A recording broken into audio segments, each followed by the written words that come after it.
ప్రియమైన మిత్రులందరకు నమస్సులు తెలియజేస్తూ ఈరోజు రాష్ట్ర వ్యాప్తంగా విడుదల చేయబడిన 10వ తరగతి ఫలితాల గురించి, విద్యార్థులు పొందిన అనుభూతుల గురించి, విద్యార్థులు ఏ విధంగా ఉండాలి, పరీక్షా ఫలితాల అనంతరం విద్యార్థుల యొక్క పరిస్థితి ఏమిటి, వారు ఏ విధంగా మెలగాలి అన్న కొన్ని సూచనలు నేను చేయబోతున్నాను. ఒక్కసారి పరీక్షా ఫలితాల్లోకి వెళితే, రాష్ట్ర వ్యాప్తంగా విడుదల చేయబడిన పరీక్షా ఫలితాలు బాలికలదే పైచేయి, జగమెరిగిన సత్యం.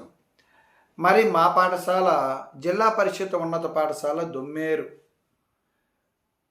దాని యొక్క మా పాఠశాల రిజల్ట్ను ఒక్కసారి పరిశీలన చేస్తే 10వ తరగతి విద్యార్థులను ఒక 50 మందిని పంపించాం. అందులో 40 మంది చక్కగా మంచి మార్కులతో ఉత్తీర్ణులయ్యారు. 10 మంది తక్కువ మార్కులతోనే వాళ్ళు ఫెయిల్ అయ్యారు. ఈ 10 మంది కూడా సప్లిమెంటరీ పరీక్షల్లో పాస్ అవుతారు. అదేవిధంగా ప్రతి పాఠశాలలో ఇదే విధంగా ఉంటుంది. మరి మా పాఠశాలలో తెలుగు 48 మంది పాస్ అయ్యారు, 31 మంది ఫస్ట్ క్లాస్, 5 సెకండ్ క్లాస్, 11 మంది థర్డ్ క్లాస్, 2 మాత్రమే ఫెయిల్ అయ్యారు.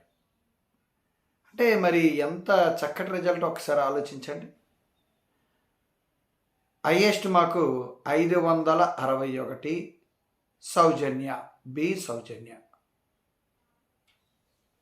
557, 536, ఇలా 500 ఒక నలుగురు విద్యార్థులు మాకు రావడం జరిగింది. మరి నా పూర్వపు పాఠశాల పెద్దేవ మీ అందరికీ తెలుసు. చాలా 8 సంవత్సరాలు అక్కడ పనిచేసి గత సంవత్సరమే నేను దొమ్మేరు రావడం జరిగింది.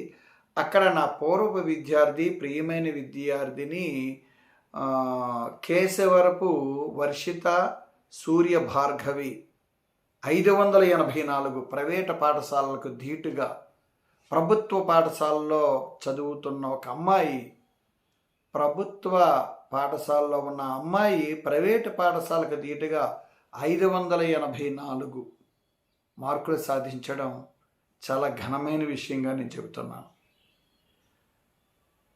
అంటే ఒక్కసారి ప్రజలు గ్రహించాలి, ప్రభుత్వ పాఠశాలలో ఉత్తీర్ణత ఉండదేమో, విద్యార్థులు సరిగా చదవరేమో, ఉపాధ్యాయులు సరిగా చెప్పరేమో, ఇలాంటి అనుమానాలు ఉంటాయి. ఆ అనుమానాలను పటాపంచలు చేసి రాష్ట్ర వ్యాప్తంగా ప్రభుత్వ పాఠశాలలో విద్యార్థులు విజయ ఢంకా మ్రోగించారు. ఉదాహరణకి మా పాఠశాల, పూర్వ పాఠశాల గురించి చెప్పాను. ఇలా ఎన్నో పాఠశాలలు, ప్రభుత్వ పాఠశాలలో అనేక రకమైన సౌకర్యాలు ఉండడం చేత అనేక విధాలుగా గత సంవత్సరాల కంటే, పూర్వ విషయాల కంటే చాలా చక్కగా అనేక చక్కటి వసతులను కానీ, ఆ పాఠశాల వాతావరణం కానీ, సాంకేతికంగా విద్యను అందించే విషయంలో కానీ, అన్ని విషయంలో కూడా గత ప్రభుత్వమైనా ఈ ప్రభుత్వమైనా చక్కగా విద్య పట్ల శ్రద్ధ వహించి మంచి విద్యను అందించడం జరుగుతుంది. నిరంతరం మా ఉపాధ్యాయులందరూ కృషి సలుపుతూనే ఉన్నారు. తత్ఫలితం ఈనాటి ఫలితాలు. సరే, ఫలితాలు వచ్చాయి. త్రుటిలో కొంతమంది విద్యార్థులు ఫెయిల్ అయ్యారు. మరి మార్కుల్ని ఎప్పుడు కూడా విద్యార్థుల తల్లిదండ్రులు బేరీజు వేసుకుంటుంటారు. ఎక్కువ మార్కులు వస్తే మా అబ్బాయి లేకపోతే అమ్మాయి బాగా తెలివైన వారు, మార్కులు తగ్గితే మా వాళ్ళు ఎందుకు పనికిరారు అలా అనుకుంటూ ఉంటారు. వేరొక స్టూడెంట్తో వాళ్ళు ఒక్కసారి బేరీజు వేసుకుంటుంటారు. వాళ్ళకన్నీ వచ్చాయి, మా వాడికి ఎలా తగ్గాయి, ఇలా అనుకుంటూ మదన పడుతూ ఉంటారు. పిల్లలు కూడా ఇబ్బంది గురి చేసే విధంగా ఉంటారు. తత్ఫలితంగా విద్యార్థులు కొంచెం బాధకు లోనై అలా ఇంకో విధంగా ఆలోచించి వాడు, ఆ అమ్మాయి కానీ కొన్ని విపత్కర పరిస్థితులకు లోనయ్యే అవకాశాలు ఉన్నాయి. ఇబ్బందికర పరిస్థితిలోకి లోనయ్యే అవకాశాలు ఉన్నాయి. ప్రమాదాన్ని కొని తెచ్చుకునే అవకాశాలు కూడా ఉన్నాయి. అందువలన మార్కుల్ని ఎప్పుడూ కూడా చూడకండి. విద్యార్థులు పాస్ అయ్యారు, తదుపరి ఏ విద్యను వాళ్ళు స్వీకరించాలి, వాళ్ళకి ఏ సబ్జెక్ట్ ఇష్టం, ఆ సబ్జెక్టుకి అనుగుణంగా వారిని ఆ విద్యలో తీసుకువెళ్ళాలి. ఇంటర్మీడియట్లో ఎంపీసీ, బైపీసీ, హెచ్ఎస్సిఎస్ సహజంగా ఉన్న గ్రూపులు, వాడికి లెక్కల మీద బాగా ఆసక్తిగా ఉంది, ఎంపీసీ తీయించండి. సైన్స్ మీద బాగా ఆసక్తిగా ఉంది, ముఖ్యంగా బయలాజికల్ సైన్స్, బైపీసీ తీయించండి. సోషల్ అంటే బాగా ఇష్టం వాడికి, ఇంకా హెచ్ఎస్ తీయించండి, లేకపోతే సిఈస్ తీయించండి. ఇట్లా అంతే తప్ప తల్లిదండ్రులారా మీకు ఏదో కోరికలు ఉన్నాయని, మావాడు ఎంపీసీ చదవాలి, ఇంజనీర్ అయిపోవాలి, మా అమ్మాయి బైపీసీ చదవాలి, డాక్టర్ అయిపోవాలి అనే ఆలోచనలు ఎప్పుడు పెట్టుకోకండి. చదవలసింది విద్యార్థి, మీరు కాదు కదా. అందువల్ల విద్యార్థులను ఎప్పుడూ కూడా మీరు ఇబ్బందికర పరిస్థితుల్లోకి తీసుకువెళ్ళకండి. చదివింది వాళ్ళు కాబట్టి వాళ్ళు ఏం చదివితే ఆసక్తిగా ఉంటుందో అదే చదివించండి. మా పిల్లలు అలాగే చదివించాను నేను. అందువల్ల విద్యార్థులు మనం పక్క వాళ్ళని చూసి వాళ్ళ అబ్బాయి లేకపోతే అమ్మాయి ఎంపీసీ చదువుతావు, నువ్వు కూడా అలాగే చదవాలరా, ఎందుకు చదవలేవు అని ఒక ఫోర్స్ అనేది ఎట్టి వయసులో పెట్టకండి. ప్రియమైన తల్లిదండ్రుల, ఇతర పిల్లల మార్కులు గురించి కూడా మీ పిల్లల దగ్గర ప్రస్తావించకండి. ఎన్ని మార్కులు వచ్చినా చక్కగా పాస్ అయ్యారా, బాగుంది, ఇంకా బాగా చదువు, భవిష్యత్తులో మంచి మార్కులు, మంచి ఉన్నతమైన విలువలు నేర్చుకో అని తల్లిదండ్రులు చెప్పాలి. కర్మకాలి ఏదో విధంగా ఫెయిల్ అయ్యాడు, 1-2 సబ్జెక్టులు ఫెయిల్ అయ్యాడు, వాడిని నిరుత్సాహపరచకూడదు, బాధ పెట్టకూడదు. ఏం ఇలా రాసావు, ఎందుకు ఇలా చేసావు, అప్పుడు చెప్పాను కదా చదవమంటే చదివావు కాదు, ఎన్నిసార్లు చెప్పాను రా, మొత్తుకున్నాను నీకు అని వాడిని స్ట్రెస్ వచ్చే విధంగా చేస్తే వాడు మనం ఊహించిన పరిస్థితుల్లో వెళ్ళిపోయే అవకాశాలు ఉన్నాయి. ఒక్కొక్కసారి ప్రమాదాలకి లోనయ్యే పరిస్థితులు ఉన్నాయి. అందువల్ల అలాంటి సమయంలోనే వాడికి మన ఆసరా ఇవ్వాలి. ఓకే, పోనీరా, ఇప్పుడు ఏముంది, మళ్ళా సప్లిమెంటరీ ఉంది కదా, మరొక 15 రోజుల్లోనే మళ్ళా చదువు పాస్ అవుతావు బ్రహ్మాండంగా, మీ ఫ్రెండ్స్తోనే కాలేజీకి వెళ్ళిపోవచ్చు. మార్కులు ప్రధానం కాదు అని తెలియపరచాలి. మార్పు ప్రధానం, విద్యార్థికి మార్పు ప్రధానం, మార్కు కాదు. ఇది విద్యార్థులు, తల్లిదండ్రులు ఖచ్చితంగా గ్రహించాలి. మార్కులు ఎప్పుడు ప్రధానం కాదు. మార్కులు వస్తేనే వాడు బాగా చదువుతున్న విద్యార్థి, తెలివైన విద్యార్థి అనుకోవడం మన తెలివి తక్కువతనం. ఎందుకంటే మనం గతంలోకి ఒక్కసారి వెళ్తే చరిత్రను సృష్టిస్తున్నటువంటి నేటి నాయకులు కానీ, ఆనాటి మహనీయులు కానీ మనం తీసుకుంటే వాళ్ళందరూ సాధారణమైన విద్యార్థులు. ఆల్బర్ట్ ఐన్స్టీన్ తీసుకున్నా, సైన్స్ని శాసించినటువంటి అనేక రకమైన మేధావులను కొంతమందిని తీసుకున్నా, మన అబ్దుల్ కలాం గారిని తీసుకున్నా, వాళ్ళందరూ సాధారణమైన విద్యార్థులు, ప్రభుత్వ పాఠశాలలో చదివిన విద్యార్థులు. మరి క్రికెట్ దేవుడిగా పేరొందిన సచిన్ టెండూల్కర్ 10th ఫెయిల్ అయ్యాడు. మరి మన ఉప ముఖ్యమంత్రి పవర్ స్టార్ పవన్ కళ్యాణ్, ఆయన కూడా 10th ఫెయిల్ అయ్యారు. కానీ ఈరోజు ఉప ముఖ్యమంత్రి పవన్ కళ్యాణ్ గారి యొక్క పరిస్థితిని ఒకసారి చూడండి, ఎంతమందికి ఆదర్శంగా ఉన్నారు ఆయన. పడి లేచిన కెరటం, ఓటమిని చవి చూసిన యోధుడు. ఒకసారి ఆలోచించండి, 2 చోట్ల ఓడిపోయినా మరలా పడి లేచిన కెరటాన్ని ఆదర్శంగా తీసుకున్నాడు, చక్కటి విజయాన్ని పొందాడు. ఈరోజు ఉప ముఖ్యమంత్రిగా అందరి మన్ననలు పొందుతున్నారు. ఆయన చదువుకున్నది ఇంటర్మీడియట్, 10th ఫెయిల్, ఇంటర్మీడియట్. విలువలతో కూడుకున్న విద్య, అనేక విషయాలను సంగ్రహించిన వ్యక్తి. అందువల్ల ఎట్టి పరిస్థితుల్లో కూడా మనం మార్కులే ప్రధానం అనుకోకూడదు. ఉదాహరణకి నన్ను తీసుకుంటే నేను కూడా సాధారణమైన విద్యార్థినే.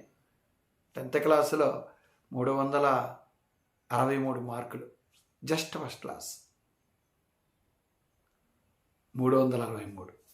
చూడండి, మరి మా తరగతిలో 450, 480, 490, 510, 520 ఆనాటి కాలంలో 500 దాటిన విద్యార్థులు ఉన్నారు. వాళ్ళు ఎవరు కూడా వారి జీవితంలో విజయము అంతగా సాధించలేదు. నాకంటే ఉన్నతంగా వాళ్ళు బ్రతకలేదు. మరి 3rd క్లాసు, 2nd క్లాస్ వచ్చి ఫెయిల్ అయిన వాళ్ళు కూడా నా విద్యార్థులు ఉన్నారు. వారికి నాకంటే ఉన్నతంగా బ్రతుకుతున్నారు కొంతమంది. వివిధ రంగాల్లో, వాళ్ళకి ఇష్టమైన రంగాల్లో, అది వ్యాపార రంగం అవ్వచ్చు, వ్యవసాయ రంగం అవ్వచ్చు, ప్రైవేటు రంగం అవ్వచ్చు, ఆ రంగంలో వారు చాలా చక్కగా, ఉన్నతంగా, గౌరవంగా వాళ్ళు బ్రతుకుతున్నారు. అందువల్ల ఎప్పుడు కూడా మార్కులు ప్రధానం కాదు. 1st, 2nd, 3rd, లేకపోతే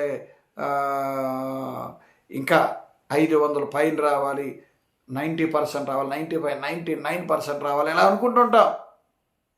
అవి ఏమి క్రైటీరియా మాత్రము కాదు. చక్కగా 10th అయిన తర్వాత ఇంటర్మీడియట్లో చాలా ఉన్నతంగా విలువలతో కూడుకున్న విద్యను చక్కగా ఆ సబ్జెక్ట్ను ఆకలింప చేసుకొని భవిష్యత్తులో రాబోతున్నటువంటి పోటీ పరీక్షలకు సిద్ధపడి అనుకున్న లక్ష్యాన్ని సాధించవచ్చు. కాబట్టి ఎప్పుడు కూడా ఓటమి మంచిదే. అదేంటి అలా అనుకుంటున్నారా? ఓటమి మంచిదే. ప్రతి ఓటమి గెలుపునకు తొలిమెట్టు. ఆ మెట్టు విజయాన్ని అందిస్తుంది. చూసారా? పడి లేచిన కెరటంలా ఉండాలి తప్ప ఎగిరి గంతేసి ఆకాశాన్ని కళ్ళు నెత్తుకు పెట్టుకొని తర్వాత కిందకి పడిపోయే విధంగా ఉండకూడదు. చాలామంది విద్యార్థులు అలాగే 10th క్లాస్లో ఫస్ట్ క్లాస్ 595, 98 మార్కులు, 600కి 600 వచ్చే విద్యార్థులు ఉంటారు. ఇంటర్మీడియట్లో బోల్తా పడుతూ ఉంటారు. చెప్పలేం మనం. అందువల్ల ఎప్పుడు మార్కులు ప్రధానం కాదు. అందుకే చెప్తున్నాను మరీ మార్కులు ఎప్పుడు ప్రధానం కాదు. మార్పు ప్రధానం. మార్పు, చేంజ్ అవ్వాలి మనం ఖచ్చితంగా. అది ప్రధానం. అందువల్ల తల్లిదండ్రులారా, మీ పిల్లలకు వచ్చిన మార్కులతో సంతృప్తి చెందండి. తృప్తిని మించిన ఆనందం ఎక్కడా లేదు. తృప్తి పడాలి. తరువాత ఏమైనా తగ్గినా, ఇంకా సరిగా లేకపోయినా తరువాత మనం వాటిని సరిదిద్దుకునే మార్గాల్ని అన్వేషించాలి. ఎక్కడా విద్యార్థులకు ఒత్తిడి కలిగించకూడదు, అవమానం కలిగించకూడదు, ఇబ్బంది పెట్టకూడదు. వాడు ఏ రకమైన రిజల్ట్ తీసుకొచ్చినా మనం స్వాగతించాలి. తరువాత 4 రోజులు గడిచిన తర్వాత వాడిని కొంచెం పర్వాలేదంటప్పుడు ఏమైనా ఫెయిల్ అయినా ఏం చేసినా వాడి దృష్టి ఫెయిల్ కాకుండా తర్వాత 15 రోజుల్లో జరగబో పరీక్షల మీద దృష్టి పెట్టమని చెప్పాలి. ఇలా చెయ్యాలి తప్ప అంతే తప్ప వాళ్ళకి 596 వచ్చాయి, 580 వచ్చాయి, 530 వచ్చాయి, నీకేంట్రా 300, 200 ఏంట్రా అని తక్కువగా మనం మాట్లాడకూడదు.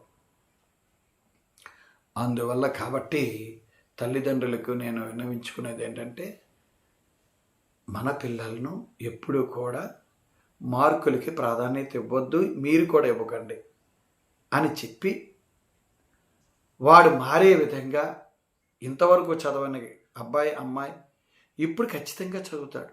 ఎందుకంటే వాడు ఫెయిల్ అయ్యాడు. మనం కొంచెం తోడ్పాటు ఇవ్వడానికి సిద్ధపడుతున్నాం. భయపడకరా, ఏమీ లేదురా, మార్కులు ఏం ప్రధానం, ఏముందిరా, ప్రాణం ప్రధానం. భాష కంటే ప్రాణం ప్రధానం. మనం బ్రతుకుంటే కదా ఏదైనా సాధించగలం అన్న విషయాన్ని విద్యార్థికి చెప్పాలి మనం. ఎందుకంటే వాడికి తెలియని వయస్సు. కుంగిపోయే విధంగా మనం చేయకూడదు, చేసే ఏర్పాటు వాడికి రాకూడదు. అందువల్ల వాడిని చాలా జాగ్రత్తగా చక్కగా ఇంకా ఫెయిల్ అయితే అయ్యారా ప్రమాదం ఏముంది అని కొన్ని మంచి ఉదాహరణలు చెప్పి వాడిని చదువు వైపు ఆ మార్గంలో తీసుకెళ్తే వాడు కూడా ఆలోచిస్తాడు.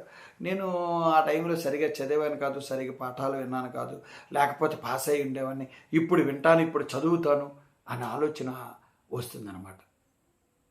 కాబట్టి తల్లిదండ్రులు ఈ విషయాన్ని గ్రహించి పిల్లల్ని ఏ విధంగా ఇబ్బంది పెట్టకండి.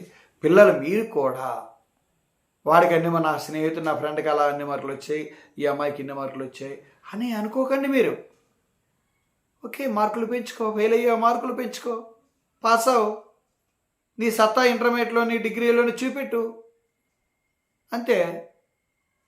నువ్వు ఓడిపోయావు, తర్వాత గెలుస్తావు.